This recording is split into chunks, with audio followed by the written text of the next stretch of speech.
గత రోజుల నుంచి తిరుమల లడ్డు మీద చర్చలు జరగాలని మేము వాయిదా తీర్మానాలు ఇచ్చి చర్చకైతే ముందుకెళ్ళాం. నిన్న చర్చకు వచ్చారు.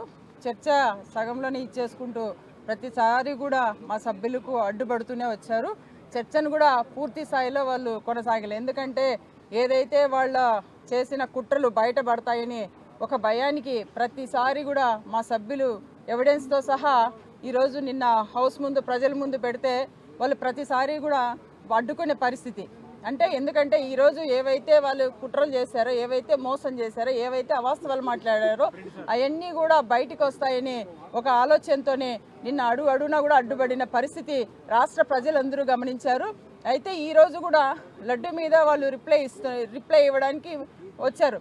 రిప్లై ఇచ్చేటప్పుడు కూడా ఈరోజు నిన్న మా సభ్యులు ఏవైతే అడిగారో హెరిటేజ్కు హిందాపూర్కు సంబంధం గురించి, అలాగే హెరిటేజ్కు బోలే బాబా సంబంధం గురించి, అదే ఏఆర్ డైరీ గురించి ఎప్పుడైతే 2015 నుంచి ఈ ముఖ్యమంత్రి గారు అధికారంలో ఉన్నప్పుడు ఎప్పుడు ఏ సంవత్సరం ఎప్పుడున్నా కూడా ఈ తిరుమల డైరీ కల్తీ నెయ్యి తిరుమలకు వెళ్తూనే ఉంది.